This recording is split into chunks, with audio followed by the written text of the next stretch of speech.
My name is Beaumont, and at 67 years old, I never thought I would be starting over. I spent my entire life building a beautiful home for my family, only to end up feeling like an unwanted guest in it. When my son Anthony told me I just eat but don't help, something broke inside me. The house they were already planning their future in? I sold it for $3.2 million without saying a word. Let them figure it out on moving day. If you're watching this from your family home, take a moment to hit that like button and subscribe. You might need this lesson on setting boundaries before your own children decide your home belongs to them too. I was born in a small town outside of Boston, where my father taught me the construction trade from the time I could hold a hammer. By 23, I had started my own construction company, building custom homes for clients who wanted something special. The business grew faster than I expected, and within 10 years, we were handling multi-million-dollar projects across 3 states. That success allowed me to build my dream home in an up-and-coming neighborhood just outside the city. Back then, we paid just $400,000 for the property, which seemed like a fortune at the time.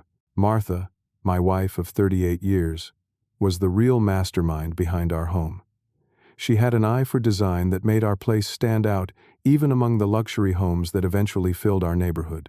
The wide oak staircase, the custom kitchen with cherry cabinets, the sunroom that caught the morning light perfectly, all her vision.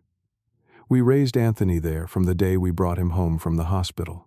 Every inch of that house held our family history. When Martha was diagnosed with breast cancer 20 years into our marriage, we fought it together. For 5 long years we battled through surgeries, chemotherapy, remission, and recurrence. I scaled back my business to be by her side, missing out on what would have been our most profitable years, but never regretting a single moment spent with her. The final weeks were the hardest, watching this vibrant woman fade away in our bedroom, overlooking the garden she had planted. After she passed, it was just Anthony and me. Anthony was 18 when his mother died, just about to head off to college. The grief hit him hard, and there were moments I worried he might not recover. I focused all my energy on helping him through it, encouraging him to still pursue his education as his mother had wanted. His acceptance to an Ivy League business school would have made Martha proud, and I gladly paid the steep tuition without complaint. 4 years of undergraduate studies, followed by 2 more for his MBA, 6 figures of education that I funded entirely. When he graduated, I bought him his first car, a luxury sedan that cost more than my first 3 vehicles combined. I still remember the pride in his eyes when I handed him those keys, and I thought to myself, Martha would approve. The extravagant wedding to Diane 3 years later was another expense I shouldered willingly. $75,000 for a single day's celebration, but seeing my son happy seemed worth every penny at the time. Diane came from money, old money as they say.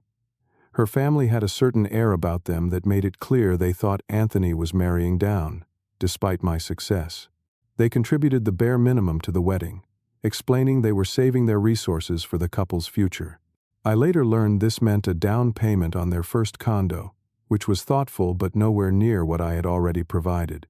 In those early years, we got along well enough.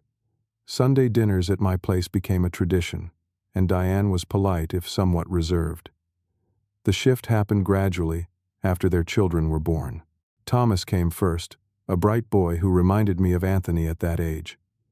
Grace followed 2 years later, a spirited girl with Martha's eyes. Being a grandfather gave me new purpose, and for a while, things were good. The housing market in our area had exploded over the decades. What had once been a middle-class neighborhood transformed into an exclusive enclave of multi-million-dollar homes.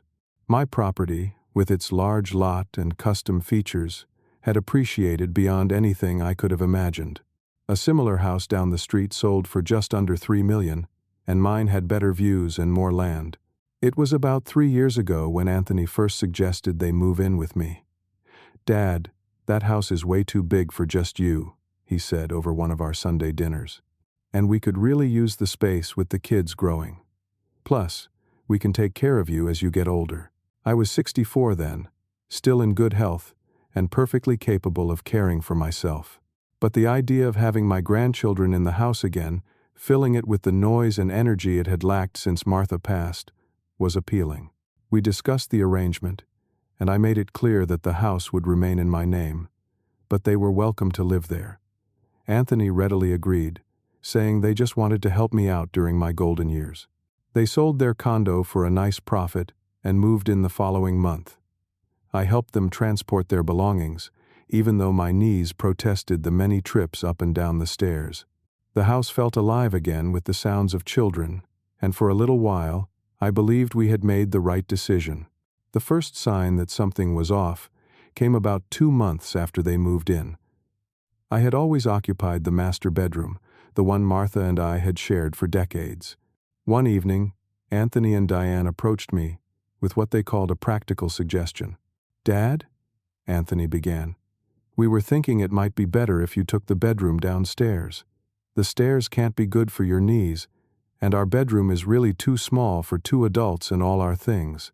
The downstairs bedroom was less than half the size of the master, with a single window overlooking the driveway rather than the garden.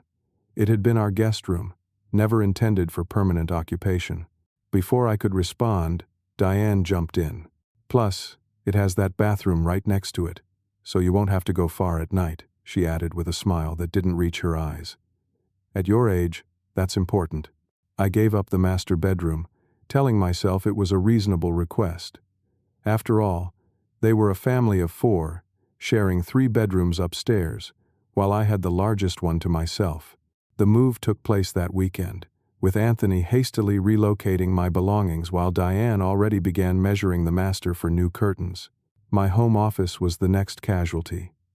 For 30 years I had managed my business from that room, with its built-in bookshelves and the large desk Martha had given me for our 10th anniversary.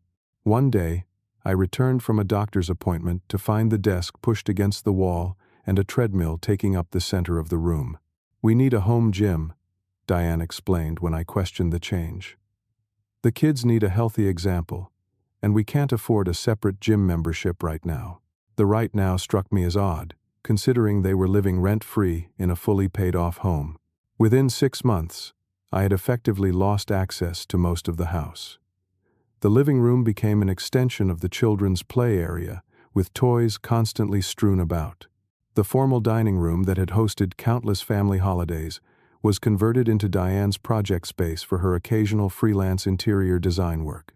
The sunroom where I used to read the morning paper became the kids' homework area, perpetually occupied during the hours when the light was best. Diane began redecorating without consulting me. Family photos that had hung on the walls for decades disappeared, replaced by generic artwork she deemed more contemporary. Martha's collection of hand-painted plates that had adorned the kitchen wall were boxed up and moved to the attic because they cluttered the visual space. Each change erased another piece of my history from the home I had built. The financial arrangements shifted as well. When they first moved in, Anthony had offered to contribute to household expenses. But somehow, I found myself covering more costs than before. Groceries for 5 people instead of just myself. Utilities that tripled with multiple showers, constant laundry, and every light in the house seemingly left on. Property taxes and insurance remained solely my responsibility, despite Anthony's initial promises to help. "We're putting money away for the kids' college," became the standard explanation whenever I brought up finances. "That's what you and Mom did for me, and we want to continue the tradition."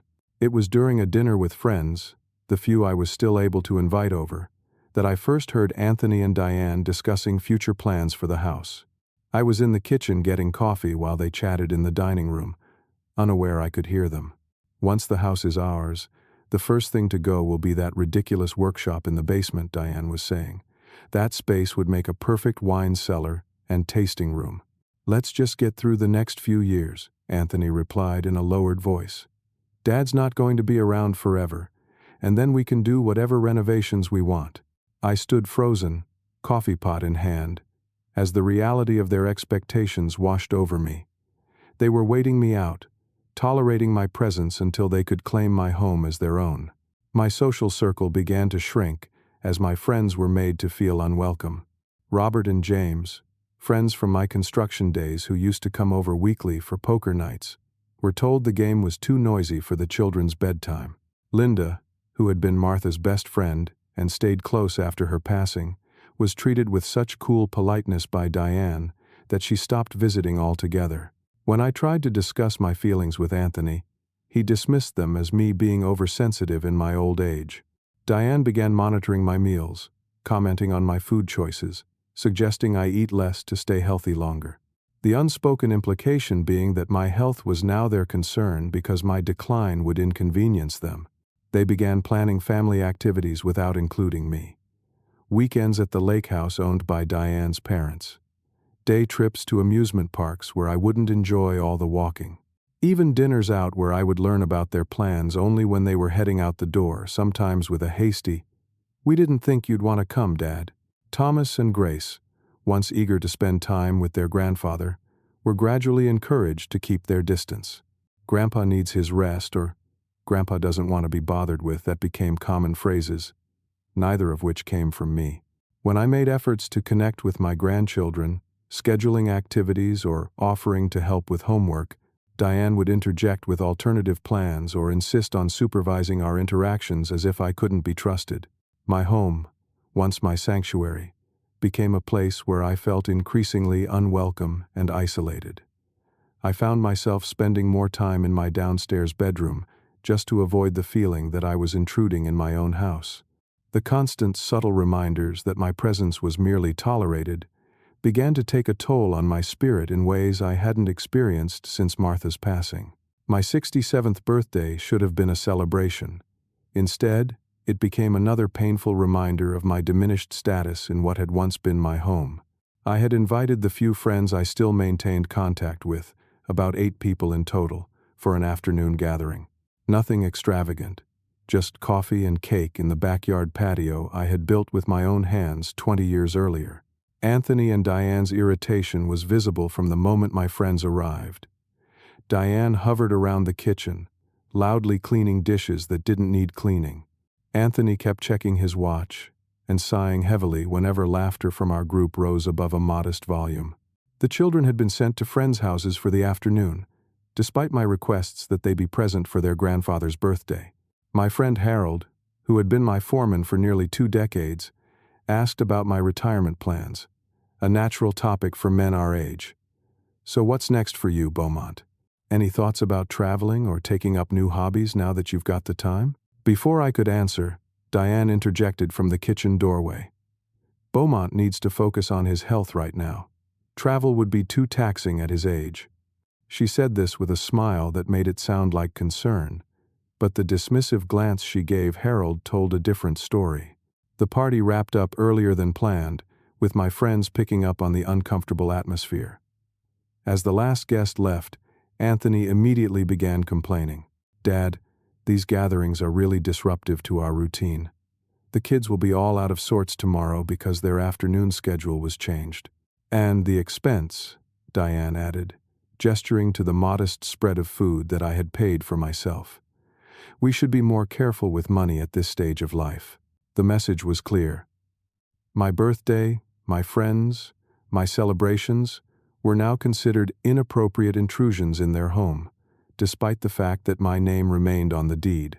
The following week, Anthony and Diane took the family to a weekend getaway at a nearby beach resort. I learned about it when Grace asked innocently at breakfast, "Grandpa, why aren't you coming with us to the beach?" Diane quickly answered for me. "Grandpa has other plans this weekend, honey." Her eyes warned me not to contradict this fiction. That same month, I found renovation plans on the kitchen counter while everyone was out. They detailed converting my downstairs bedroom into a home gym and entertainment space. There was no indication of where I would be relocated. When confronted, Anthony claimed they were just long-term ideas for someday when changes might be needed. The architectural drawings, with their precise measurements of my current living space, told me these were more than idle thoughts. I attempted a serious conversation with Anthony one evening when Diane had taken the children to her parents' home. We sat in what had once been my study, now cluttered with exercise equipment and laundry baskets. "Son, I feel like a stranger in my own home," I told him directly. "This house holds my life's memories. Your mother's touch is in every room, and now I feel like I'm being slowly erased from it." Anthony had the decency to look uncomfortable, but his response lacked any real understanding. "Dad, you're overreacting. We're just making the space work for a family of 5. Nothing's changed about this being your house." "Everything's changed," I countered. "I don't have access to most rooms, my belongings keep disappearing, and I overhear discussions about what you'll do with the place when I'm gone." He denied knowledge of such talks, assuring me it was all a misunderstanding. "We're here to take care of you, Dad. That's the arrangement we agreed to." But the behaviors continued. One evening, I overheard Thomas asking when they would be moving to the master bedroom upstairs. "Soon," was Diane's reply. "Grandpa just needs a little more time to adjust to the idea." They hadn't even approached me about giving up my current bedroom, yet were already making promises to my grandson about its availability. The presumption was staggering. My health began to suffer from the constant stress.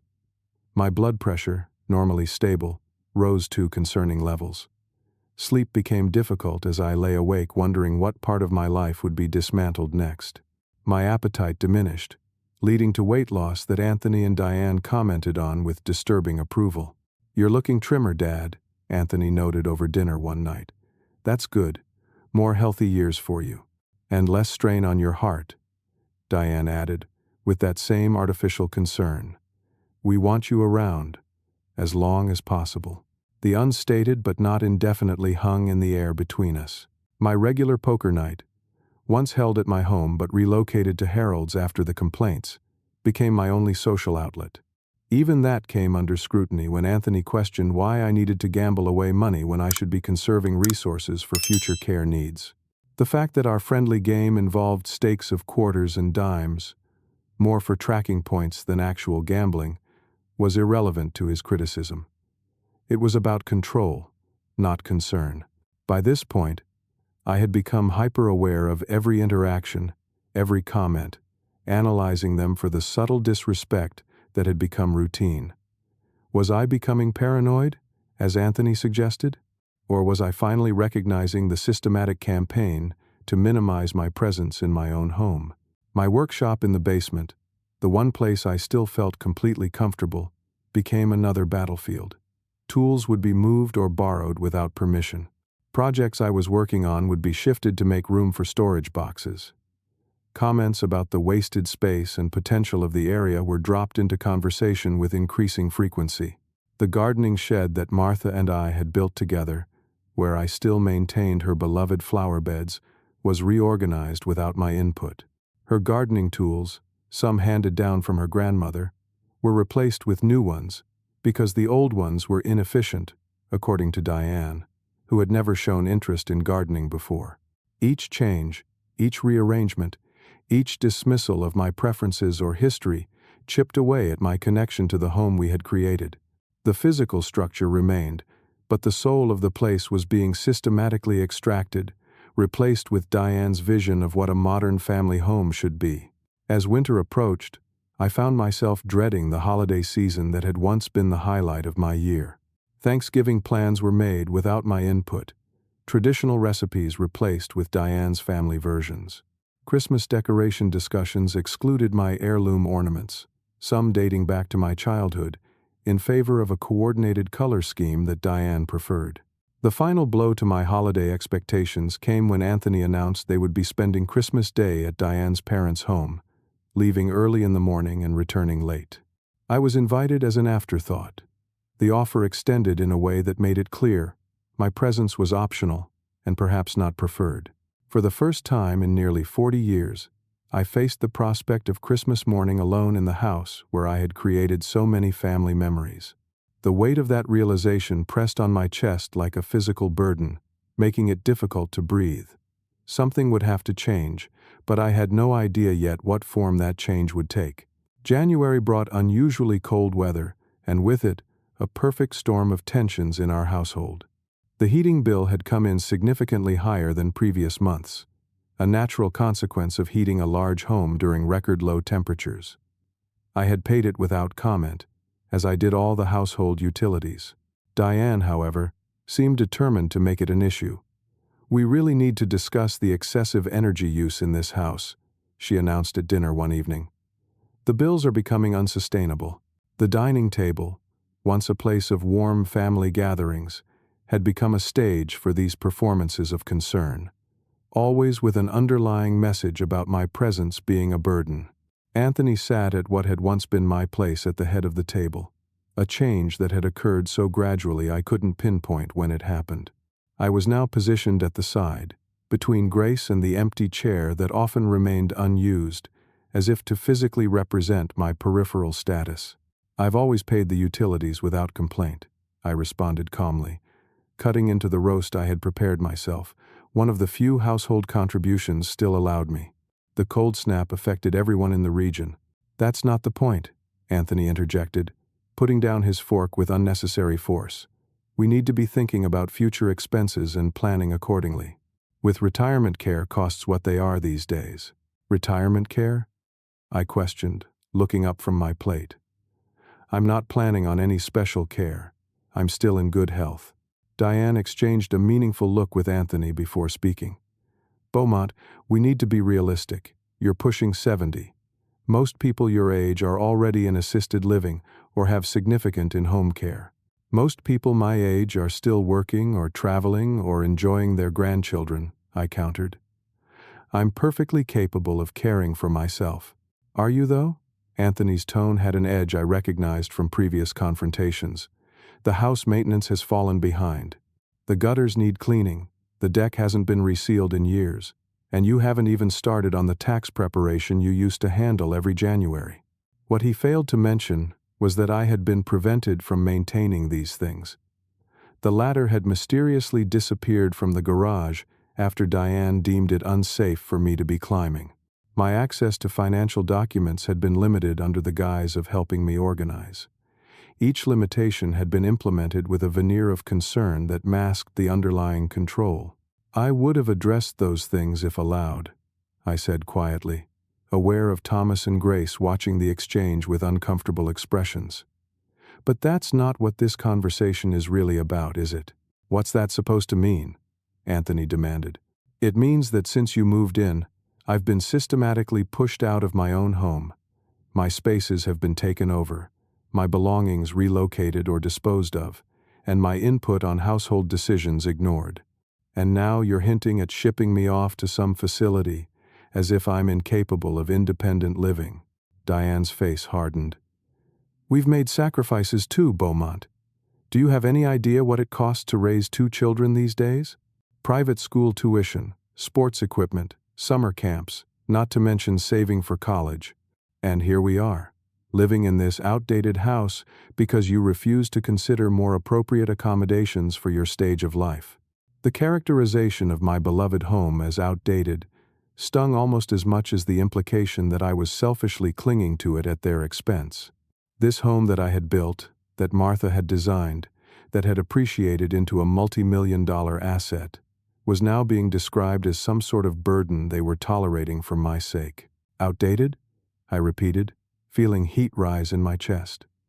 "This house is worth over $3 million in today's market. You're living here rent-free, with all major expenses covered by me.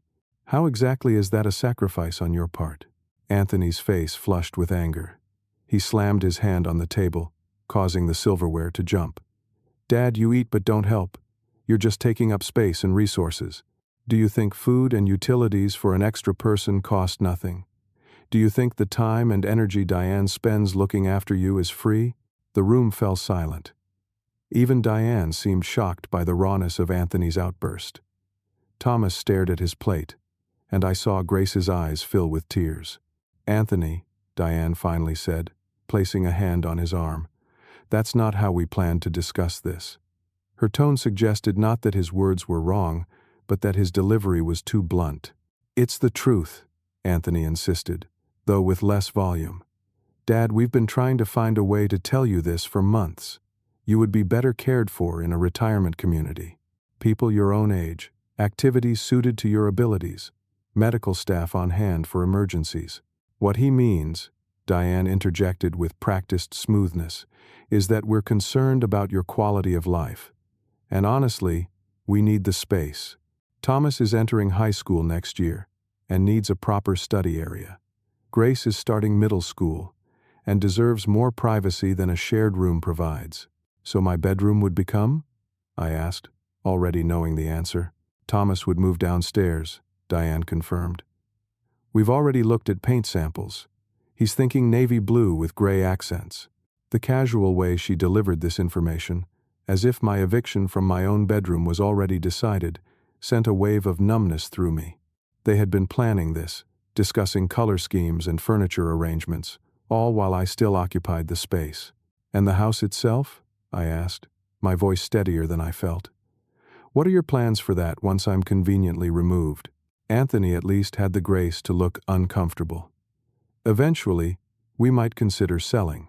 This neighborhood has appreciated considerably, and we could use the equity to purchase something more suited to our needs without the maintenance issues of an older home. I see, I said quietly. And the fact that this is legally my house, that I built it with my own hands, that your mother designed every room, that's all irrelevant to these plans? Dad, be reasonable, Anthony sighed, as if I were a child refusing to share a toy. You're not going to live forever. The house will pass to me eventually anyway. We're just trying to make practical decisions for everyone's benefit. In that moment, I realized what I had been denying for months. My son no longer saw me as a person with rights, feelings, or autonomy.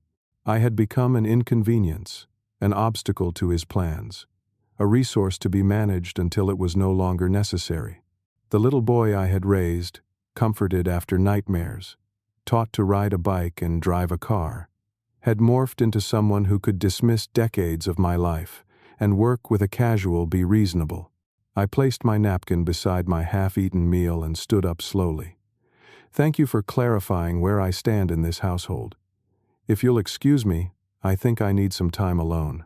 Dad, Anthony called after me, but I was already walking away, my back straight despite the crushing weight of his betrayal. I heard Diane murmuring something about me always being dramatic as I closed my bedroom door behind me. Alone in the space they had already mentally reassigned to Thomas, I sat on the edge of my bed and looked at the photos on my nightstand. Martha smiling from our 30th anniversary cruise, Anthony's college graduation, his arm around my shoulder, Thomas and Grace as toddlers, sitting on my lap during a family Christmas. Images from a past that suddenly seemed disconnected from my present reality. I spent the night reviewing every interaction, every change, every dismissal over the past 3 years. Sleep eluded me as I confronted the truth I had been avoiding. I had become a stranger in my own home, and my son was waiting for me to die or become incapacitated enough to be removed. The family I had sacrificed everything for now saw me only as an asset to be acquired, or an obstacle to be overcome. By morning, a cold clarity had replaced the emotional turmoil of the previous night. I knew what I needed to do, not in anger, not in revenge, but in simple self-preservation. If I remained, my spirit would continue to be eroded until nothing remained of the man I had been. It was time to reclaim my life, even if that meant starting over at 67. The next morning, I left the house before anyone else was awake. I told myself it was to avoid uncomfortable interactions after last night's confrontation, but in truth, a plan was already forming in my mind. I drove to a nearby diner where I used to meet with contractors during my working years, ordered coffee, and made a phone call to one of the few people I still trusted implicitly. William, it's Beaumont. I need your legal expertise, and I need absolute discretion. William had been my attorney for over 30 years, handling everything from business contracts to my will. More importantly, he had been a friend who stood by me through Martha's illness and after her passing. If anyone would understand my situation without judgment, it would be him. We met at his office 2 hours later. The familiar wood-paneled space with its leather chairs and wall of law books provided a comfort I hadn't felt in months, a sense of being respected and taken seriously. So, what's this urgent matter that couldn't wait? William asked after his secretary had brought us coffee and closed the door. I explained everything, from the gradual erosion of my place in my own home to the previous night's dinner conversation. William listened without interruption, taking occasional notes, his expression darkening as the story unfolded. "First things first," he said when I finished. "The house is solely in your name, correct?" "Yes. Martha and I paid it off completely 15 years ago. There's never been any legal change to the ownership." William nodded, consulting his computer. "According to our records, that's correct. You've maintained all property taxes and insurance payments. There's no mortgage or lien against the property. Legally speaking, you have absolute right to do whatever you wish with that house." "Including selling it without consulting Anthony?" I asked, voicing the thought that had been circling my mind since dawn. William raised an eyebrow but didn't seem shocked by the question. "Absolutely. It's your property. You have no legal obligation to inform or consult anyone about its sale, though I would normally advise open communication with family in such matters." He paused, studying my face. "But these aren't normal circumstances, are they?" "No," I agreed quietly. "They're not. What exactly are you considering, Beaumont?" His tone was professional, but with the underlying concern of a friend. "I'm considering selling the house and starting over somewhere else. Not to punish Anthony, but because I can't continue living as a guest in my own home, waiting to be discarded when convenient." William nodded slowly. "If that's what you decide, I can help ensure it's done legally, and with your interests protected. But have you thought about where you would go? What you would do next?" I hadn't, not in any detail. The plan had formed only hours ago, born from desperation more than careful consideration. I'd need a small place, something manageable for one person, preferably not too far from here, so I could still see my grandchildren if possible. "And have you considered the potential fallout?" "Anthony will be upset, to put it mildly." "I'm aware," I acknowledged, feeling a heaviness in my chest.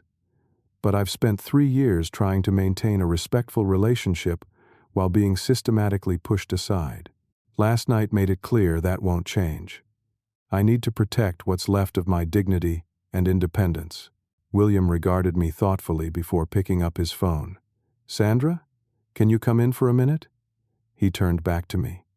"Sandra Miller is our best real estate specialist. If you're serious about this, she should be involved from the beginning." Sandra, a sharp-eyed woman in her 50s with a no-nonsense demeanor, joined us moments later. After brief introductions and a condensed version of my situation, she got straight to business. "The market in your neighborhood is extremely hot right now," she informed me. "Development in the surrounding areas has driven values up considerably. When was the last time you had the property assessed?" "Not since Martha passed," I admitted. "I've had no reason to." Sandra made some quick calculations on her tablet. "Based on recent comparable sales and the features you've described, a preliminary estimate would put your property value around $3.2 million. Possibly more with the extra lot size you mentioned." The figure struck me with physical force. $3.2 million. The house that had been my life's work, that contained every memory of my marriage and family, quantified in cold financial terms. Yet that value had meant nothing to Anthony and Diane, except as a future asset they expected to inherit. "How quickly could it be sold?" I asked, my resolve strengthening. "In that neighborhood, with proper staging and marketing, we could have multiple offers within weeks, possibly days. For a desirable property in this market, things move very quickly." She paused, studying me. "But Mr. Beaumont, selling a family home is a significant decision. Are you certain this is what you want?" "I'm certain I can't continue as things are," I replied. "What would the next steps be, assuming I decide to proceed?" The rest of the meeting was a crash course in real estate transactions, legal requirements, and practical considerations. By the time I left William's office 3 hours later, I had a clear roadmap for what came next. The following week was a carefully choreographed sequence of preparations, all conducted while maintaining a facade of normalcy at home. Anthony and Diane seemed to be giving me space after the dinner confrontation, which worked in my favor. They interpreted my frequent absences as avoidance rather than preparation. I opened new bank accounts at a different institution, ensuring Anthony had no access or knowledge of them. I met with financial advisors to understand how to manage the proceeds from a potential house sale. I began researching apartment rentals in a neighboring town, close enough to remain in the same general area but far enough to establish independence.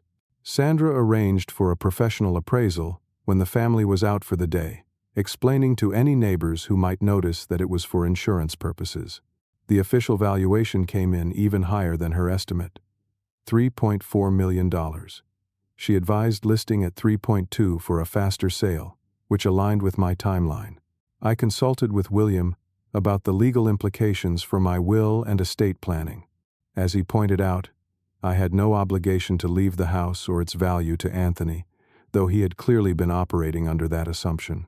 Your current will does name Anthony as your primary heir, William reminded me. You may want to reconsider those terms given recent events. The suggestion gave me pause. Despite everything, Anthony was still my son, my only child. The grandchildren were innocent in all of this. I'll need time to think about that, I told him. For now, let's focus on the immediate steps. While Anthony was at work and the children at school, I carefully sorted through my personal belongings. Family photos were digitally scanned and the originals packed away. Important documents were secured in a safe deposit box at my new bank. The woodworking tools from my workshop, many handed down from my father, were quietly relocated to a small storage unit I had rented. Martha's personal items, the things I had protected from Diane's redecorating purges, were carefully wrapped and packed. Her jewelry, already secured in a safe Anthony knew nothing about, was moved to the safe deposit box alongside our marriage certificate and the handwritten letters we had exchanged during our courtship. Each evening, I would return home and go through the motions of normal interaction, listening to Anthony and Diane discuss their plans for updating various parts of the house, knowing those plans would never materialize. The irony wasn't lost on me, but I took no pleasure in it. This wasn't about revenge, it was about reclaiming my agency. I found a one-bedroom apartment in a well-maintained building about 15 miles away.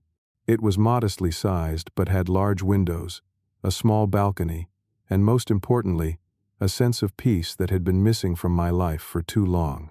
I signed a 1-year lease and arranged for basic furniture to be delivered. Sandra found potential buyers almost immediately after quietly listing the property. A couple with 3 young children, the Johnsons, fell in love with the house and made an offer at the full asking price of $3.2 million. They were pre-approved for financing and eager to close quickly, which suited my timeline perfectly. The final piece of the plan came together when I scheduled the movers. They would come on a Tuesday morning, after Anthony and Diane had left for work and the children for school. The house closing was set for the following day, with the new owners taking possession immediately after. The night before my departure, I wrote a brief note explaining that I was taking some time away to consider my options and would be in touch soon. I left no forwarding address or contact information. After everything that had been said and done, I needed the space to execute my plan without interference or manipulation. As I placed the note on the kitchen counter, I looked around the home that had contained my life for 4 decades. Every corner held memories, from Martha's touch in the curtains she had sewn by hand to the height marks for Anthony on the kitchen door frame, the Christmas mornings and birthday celebrations, the quiet evenings and Sunday gatherings. I was leaving more than a house. I was leaving the physical repository of my history, but I reminded myself that memories don't reside in walls or floors. They live within us, carried wherever we go. The house had already ceased to be the home it once was. Perhaps it was fitting that a new family would fill it with their own story, unaware of the complex history embedded in its structure. I slept little that night, and rose before dawn. One last look at the garden Martha had planted, now neglected under Diane's care. One final walk through the rooms that had witnessed the entirety of my adult life. Then, with a small suitcase containing only essentials, I quietly left through the back door as the first light of morning broke over the horizon. The first day in my new apartment felt surreal. After decades in a spacious home filled with family noise, the quiet efficiency of a one-bedroom apartment was both refreshing and disorienting. I spent that morning arranging the few personal items I had brought with me, making the sterile rental space feel somewhat more familiar. By noon, My phone began ringing with calls from Anthony. I let them go to voicemail, not yet ready for that conversation. His messages started with casual concern, asking where I was and when I'd be home. By evening, the tone had shifted to irritation, then barely concealed anger. "Dad, this isn't funny. Where are you? The kids are worried. Dad, seriously, call me back. This is childish. If this is about what I said at dinner, you're overreacting. Call me immediately." I sent a brief text message, knowing it would frustrate him but needing to establish boundaries from the start. "I'm safe. Need time to think. We'll contact you when ready." His response was immediate and demanding. "Where are you? We need to talk now." I turned off my phone. The next day, I met William at his office to finalize the house sale. The paperwork was straightforward, the closing process smooth. By noon, I was officially no longer the owner of the house I had built and lived in for 40 years.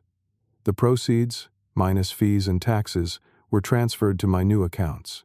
The Johnsons, the young family purchasing the home, were present at the closing. Their excitement was palpable, their 3 children under 10 already planning how they would use the backyard space. "Our oldest wants a treehouse," Mr. Johnson shared with a smile. "Is that oak in the back corner strong enough, do you think?" "More than strong enough," I assured him. "I built a platform there for my son when he was young. The branch structure is ideal." It was bittersweet, sharing these details with strangers who would create their own memories in spaces that held mine. But there was also a certain rightness to it, a continuity of family life that would have pleased Martha. "When will you be fully moved out?" Mrs. Johnson asked. "We're flexible on the timeline, of course." I exchanged glances with William before responding. "Actually, my personal items have already been removed. The house is available immediately." Their surprise was evident, but quickly replaced by excitement at the prospect of moving in sooner than expected. We arranged for them to take possession the following day, once final verifications had been completed. As we left the closing, William pulled me aside. "Have you spoken with Anthony yet?" "No," I admitted. "I'm not sure what to say. Sooner would be better than later," he advised. "The Johnsons will be moving in tomorrow. Imagine Anthony's reaction if he comes home to find strangers in the house with legal ownership." The image was unsettling, even given everything that had transpired. "You're right. I'll call him today." But before I could make that call, events accelerated beyond my control. My phone, which I had turned back on after the closing, exploded with notifications. 27 missed calls from Anthony, 15 from Diane, even 3 from Thomas, which was unusual for my teenage grandson. As I was scrolling through them, the phone rang again. "Anthony." I took a deep breath and answered. "Hello, Anthony." "Dad, what the hell is going on?" His voice was so loud I had to hold the phone away from my ear. "There are people at our house claiming they bought it." "Who are these people?" So the Johnsons had already visited the property. I hadn't expected them to move so quickly. "They're the new owners, Anthony," I said, keeping my voice deliberately calm. "I sold the house." There was a moment of stunned silence before he exploded again. "What do you mean you sold the house? You can't do that. That's our home." "It was my home, Anthony. My name on the deed. My lifetime of work invested in it. And yes, legally I could and did sell it." "This is insane." His voice cracked with rage and disbelief. "Where are we supposed to live? Where are you living? You can't just sell a house out from under your family." "I've been asking myself similar questions for the past 3 years," I replied, surprised by my own steadiness. "Where was I supposed to live when you took over my bedroom? Where were my belongings supposed to go when Diane redecorated? Where was I meant to exist in a home where I was clearly unwelcome?" "That's completely different," he sputtered. "We were taking care of you." "No, Anthony. You were waiting me out. Waiting for me to become incapacitated enough to be removed, or to die and leave you the property. I simply decided not to cooperate with that plan." "I'm calling a lawyer," he threatened. "This has to be illegal. You can't just sell a house without telling the people who live there." "Actually, I can. But feel free to consult an attorney. William can provide the documentation, showing my clear legal right to sell my own property. The conversation devolved from there, with Anthony alternating between threats, accusations, and attempts to make me feel guilty about the grandchildren. When he finally ran out of steam, I spoke again. I'm willing to meet with you and Diane, along with William, to discuss transition assistance. I'm not leaving you homeless, but it will be on my terms, with legal representation present. He agreed, not because he accepted my position, but because he had no leverage to refuse. 2 days later, we met at William's office. Anthony and Diane arrived with their own attorney, a young man with an aggressive demeanor who clearly hadn't been fully briefed on the situation. William calmly presented the documentation, proving my sole ownership of the property and legal right to sell it. But there was an understanding, Anthony insisted. Dad knew we moved in with the expectation of eventually inheriting the house. Was this understanding documented? William asked. Of course not, Anthony snapped. He's my father. We shouldn't need paperwork between family. Yet here we are, I said quietly. Diane, who had been silently fuming, finally spoke.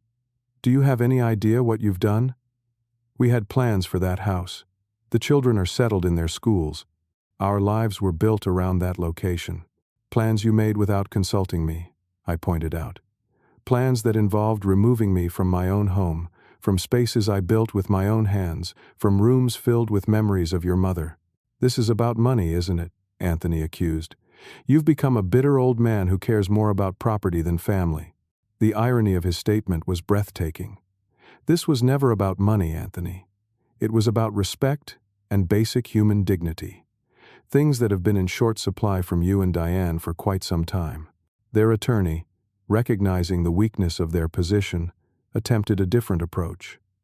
My clients acknowledge there may have been misunderstandings. They're prepared to discuss a more formal arrangement for the future, with clearer expectations on all sides. The house has been sold, William reminded him. That transaction is complete and legally binding. Then what do you want? Anthony demanded, looking directly at me. Why did you ask for this meeting if not to gloat? I leaned forward, meeting his gaze steadily.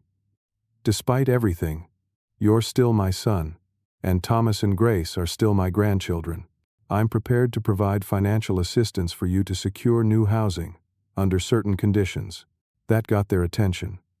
Diane's posture changed immediately, and even Anthony's hostility seemed to recede slightly. What conditions?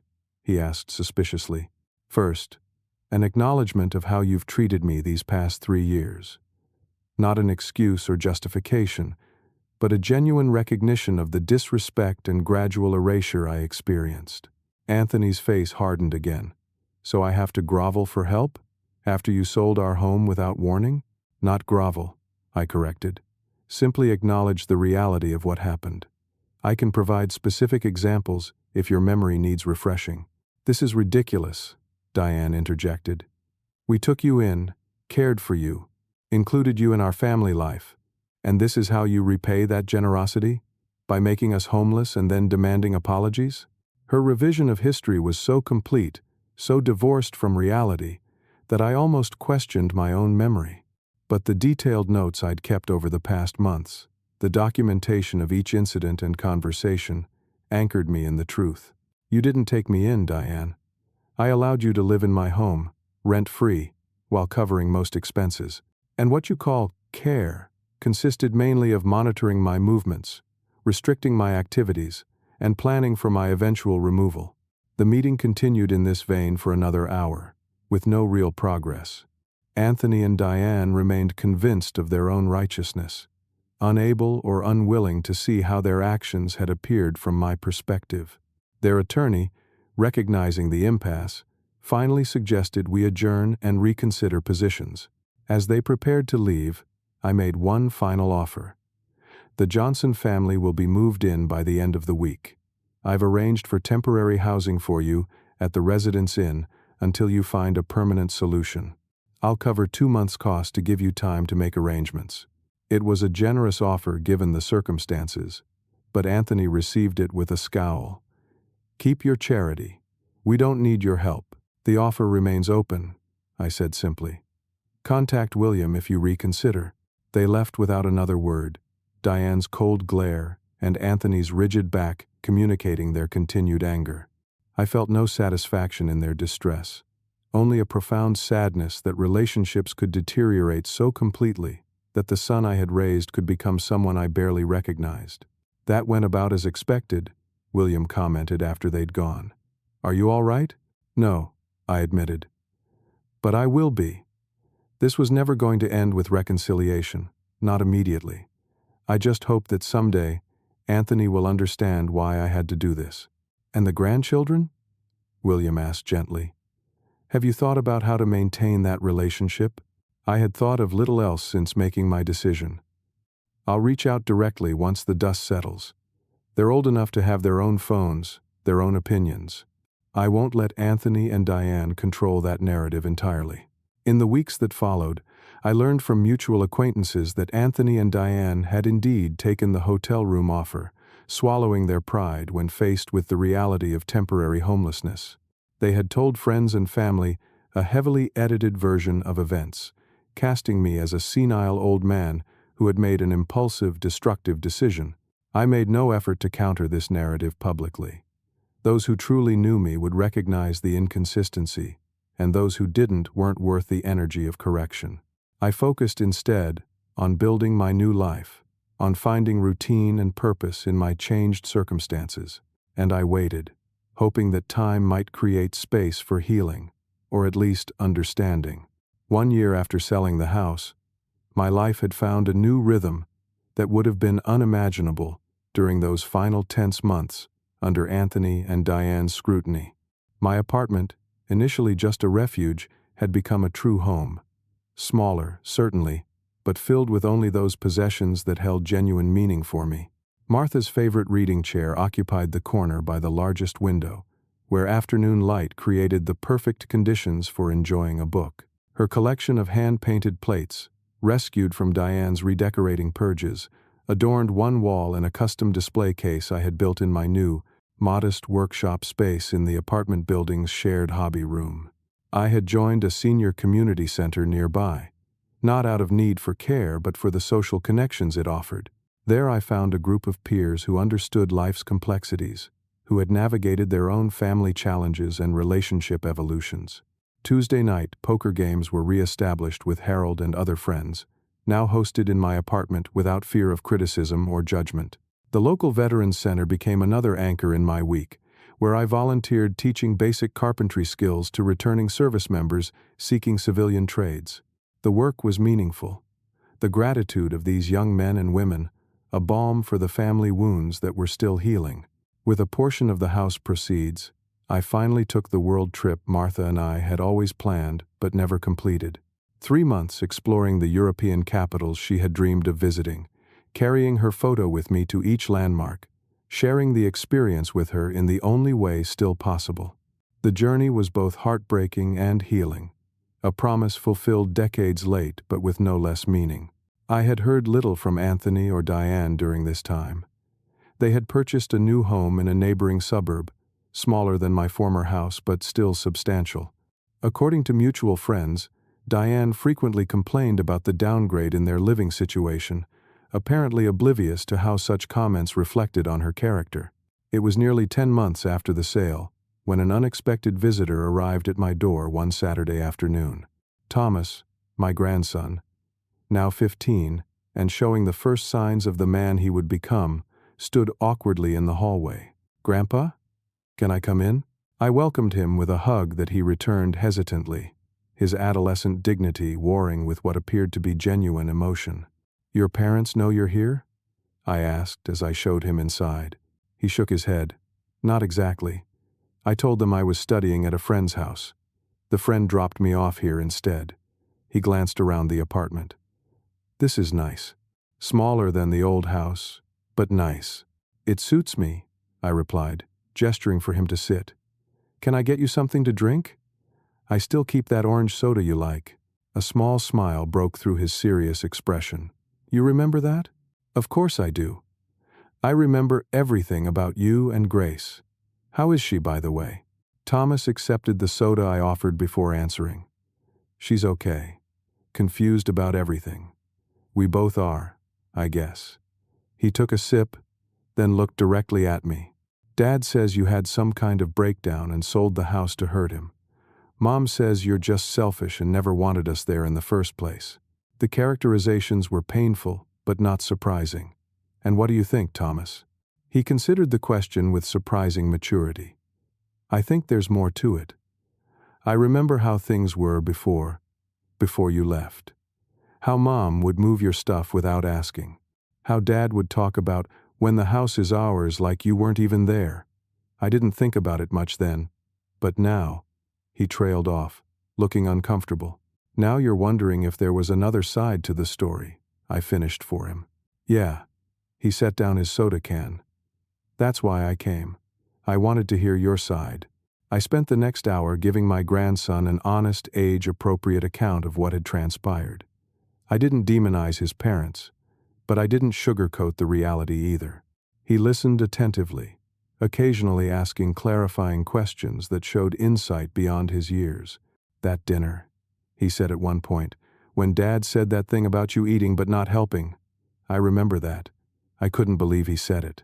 Mom tried to act like it wasn't that bad, but it was. I saw your face. It hurt, I acknowledged. Not just the words, but knowing that was how he truly saw me after everything we'd been through together. Did you sell the house to get back at them? The question was direct, without accusation. No, Thomas. I sold it because I needed to reclaim my life and my dignity. I couldn't continue living somewhere I wasn't respected or valued. The money was secondary. It was the freedom to make my own choices that mattered. He nodded slowly.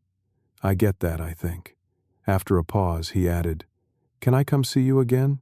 Maybe bring Grace next time? My heart swelled at the question. Anytime, Thomas. You and Grace are always welcome here. When he left 2 hours later, I felt a weight lift that I hadn't realized I was still carrying. The connection with my grandson remained intact, perhaps even strengthened by the honesty we had shared. True to his word, Thomas returned the following month with Grace.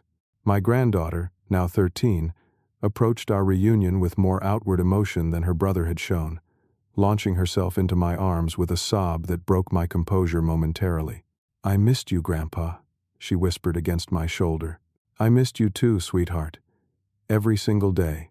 Our visits became regular occurrences, carefully arranged around Anthony and Diane's schedules.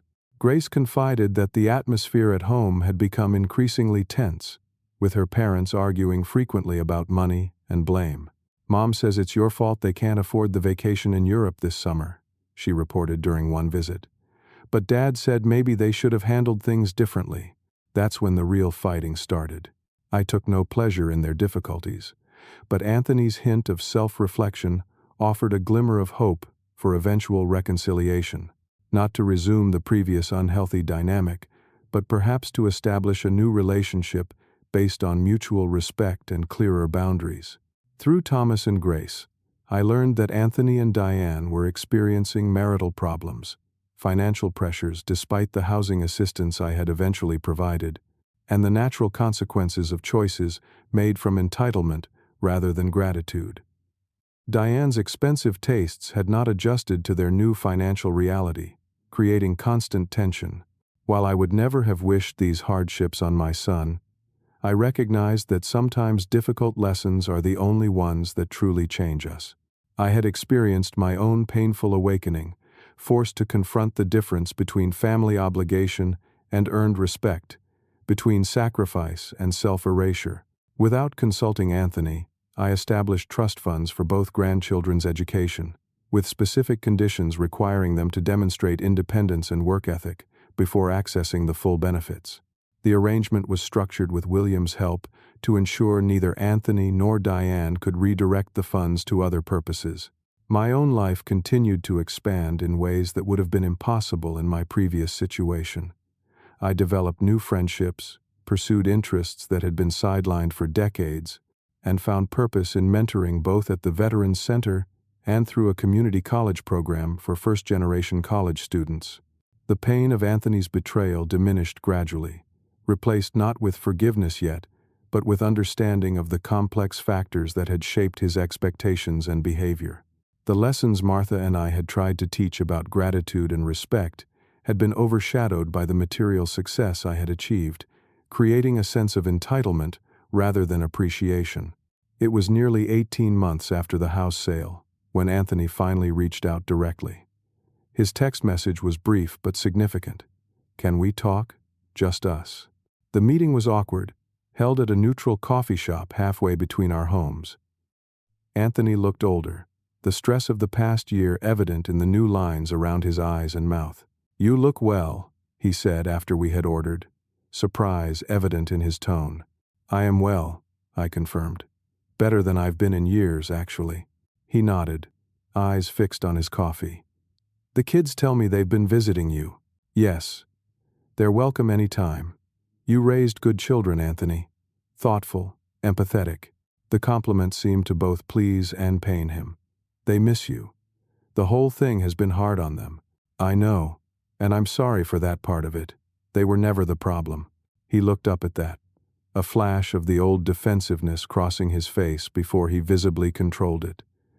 "I've been doing some thinking," he said finally, "about how things were before. Diane and I. We've been seeing a counselor. Separately now, but we started together. It was the first indication that he might be developing genuine self-awareness." "That sounds positive," I offered neutrally. "The counselor asked me to try seeing the situation from your perspective, to imagine how I'd feel if Thomas treated me the way I treated you." He swallowed hard. It wasn't a comfortable exercise.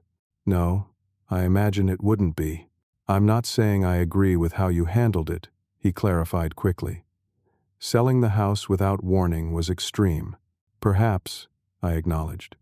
"But after 3 years of having my concerns dismissed, my boundaries ignored, and my very presence treated as an imposition, I saw no alternative that would actually be respected." He flinched but didn't argue the point. "Diane and I are separating," he said instead. "Not directly because of the house situation, but it didn't help. The financial pressure revealed problems that were probably always there." I felt genuine sympathy for his pain, despite everything. "I'm sorry to hear that. For the children's sake, if nothing else." "Yeah." He stared into his coffee again. "Dad, I can't say I fully understand or agree with what you did. But I think maybe I treated you unfairly before. Not intentionally, but the result was the same." It wasn't quite an apology, but from Anthony, it represented significant growth. "Thank you for acknowledging that," I said simply. We parted without definitive plans for future contact, but with a door left cautiously open. The complete healing of our relationship, if possible at all, would be a long and careful process. But that first conversation held more honesty than we had managed in years. As I reflected on the journey of the past 2 years, from disrespected elder in my own home to independent individual with renewed purpose, the lesson crystallized with clarity. Our value isn't determined by others' treatment of us, but our well-being often depends on removing ourselves from situations where that treatment becomes destructive.